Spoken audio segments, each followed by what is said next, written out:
Bem-vindo, pessoal. A aula de hoje é sobre custo do capital próprio. Como que eu calculo o custo do capital próprio? A gente tem que lembrar que tem uma estrutura empresarial, onde tem, então, a estrutura de capital. O lado direito do balanço patrimonial é toda a estrutura de capital. E o PL, ele tem um custo.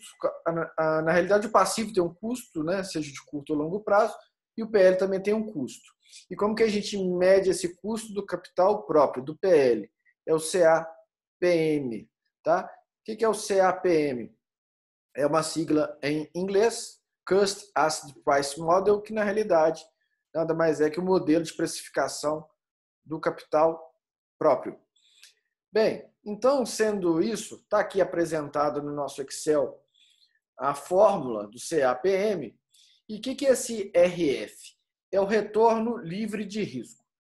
Na realidade, não existe nada sem risco, mas é o ativo da economia que tem menor risco possível. Então, na economia brasileira, o que temos de menor risco é o título público atrelado à Selic. Então, eu posso colocar aqui como título livre de risco a Selic ou o CDI, porque eles são altamente correlacionados e mais ou menos do mesmo patamar. Então, colocarei aqui como retorno livre de risco a Selic. Mas, aí tem o beta, que daqui a pouco eu explico, e tem o RM. O que é o RM? É o retorno de mercado. Mas como que eu encontro esse retorno de mercado? Uma maneira mais fácil de se encontrar o retorno de mercado, você achar a média de retorno da Bolsa de Valores. Tá? Então, na economia brasileira, você pode pegar um indicador de bolsa, o Ibovespa ou algum setorial, dependendo da empresa que você está querendo medir o custo do capital. Você pode pegar, então, um dos segmentos mais específicos. E o RF repete aqui dentro. Então, dentro do parêntese, é o prêmio pelo risco. Por que é o prêmio pelo risco? Porque o investidor empresarial, né, ele vai tirar o dinheiro dele de uma aplicação segura e investir numa empresa que é muito mais arriscado, que ele não tem garantia nenhuma que vai dar certo ou não, né? Porque afinal de contas ele ganha lucro, né? E a partir da evolução da empresa, com a valorização da empresa. Então ele quer ganhar mais do que o ativo livre de risco que ele estava aplicado. Por isso que então a gente adiciona esse prêmio de risco dentro do parênteses. O beta, então, agora, ele é um risco que a gente chama de risco sistemático ou não diversificável. Aquele que eu não consigo fugir, né? Ou seja, ele entrou no mercado empresarial, no mundo dos negócios. Então, ele vai estar associado a esse risco. Não tem como ele fugir. E o beta, para mensurá-lo, o que eu tenho que fazer? Na realidade, não é a proposta dessa aula calcular ele aqui com vocês, como se fosse um dado que eu vou apresentá-lo. Você deveria utilizar da técnica estatística análise de regressão, pegar, por exemplo, né, o histórico da Bolsa de Valores, por exemplo, mês a mês, sempre em termos percentuais, e pegar uma empresa aderente ao negócio que você está analisando. Né? Então, você pega lá uma empresa que representa o setor do varejo, que você quer, sei lá, se é Magazine Luiza, se é uma Natura, se é uma commodity, essa commodity está atrelado, por exemplo, a Vale, a Uzi Minas, né? Ou se é petróleo, eu pego a Petrobras. E aí eu vou colocar esses dados um do lado do outro. Através do próprio Excel, você acha lá em suplementos regressão, pede para calcular, fazer uma análise de regressão, e você vai achar uma equação da reta e você quer o coeficiente angular. Esse coeficiente angular é o próprio beta, tá, do negócio. Então, é uma medida de risco que vai dar a sensibilidade adicional daquele negócio que você está analisando. E aí, essas variáveis vão compor o custo do capital próprio. Então, eu vou só ler muito rapidamente aqui a última frase, né? A diferença entre o retorno da carteira de mercado, né? Carteira de mercado é o Ibovespa ou outro índice de bolsa. E a taxa de juros livre de risco, que na economia brasileira seria, então, a Selic. Essa diferença é o prêmio pelo risco, né? Então está aqui, entre parênteses, é definida como prêmio pelo risco de mercado. Indica quanto o mercado paga em excesso à remuneração dos títulos considerados como livres de risco.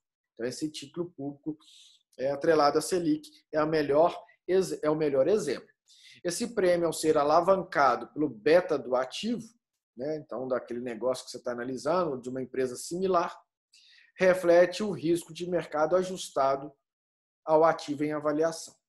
Então, eu posso fazer isso tanto para uma empresa de bolsa e ver o custo do capital próprio de uma empresa que está listada em bolsa, ou se eu estou analisando um negócio que eu vou montar, ou um negócio que não está na bolsa, né?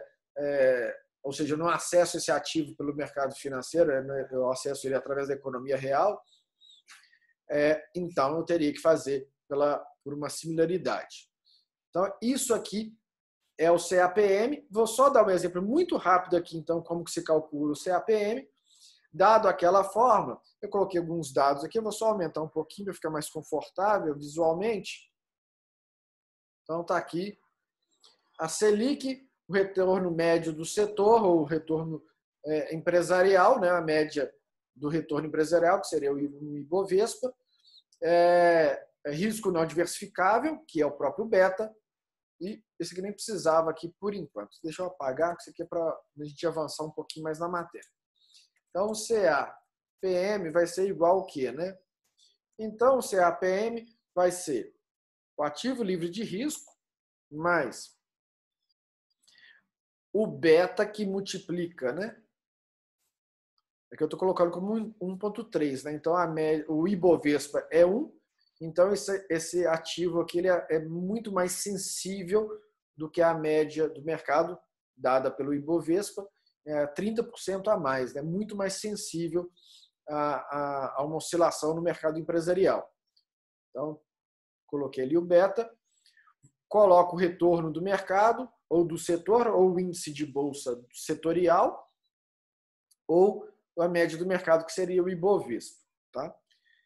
Eu estou supondo que a média está dando 15%. Sempre a gente faz essa medida em percentuais ao ano. Tá? Então, tudo isso aqui para mim é ao ano. 2% ao ano, 15% ao ano e um índice, que é o beta 1,3. Menos, de novo aqui, a Selic, para eu achar o prêmio do risco. Então, quanto que vai dar, nesse meu exemplo ilustrativo, o custo capital próprio? Vai dar 19% aqui, deixa eu ver, aqui, ó, com uma casa decimal, 18,9%, praticamente 19%. Esse seria o custo do capital. Ou seja, um acionista ele tem uma expectativa de retorno de 18,9% para aquele negócio. Se na média der menos do que isso ao longo do tempo, ele vai sair fora desse negócio, ele vai vender as suas ações, ele vai, se a empresa for dele ali na economia real, ele vai ficar insatisfeito com o negócio e talvez ele vai vender esse negócio ou liquidar essa empresa. Tá? Essa é a ideia por trás. Então, está aí dado a aula, esse é o custo do capital próprio. Espero que vocês tenham gostado. Dá um like e compartilhe esse vídeo aí com mais pessoas. Um abraço e até a próxima aula.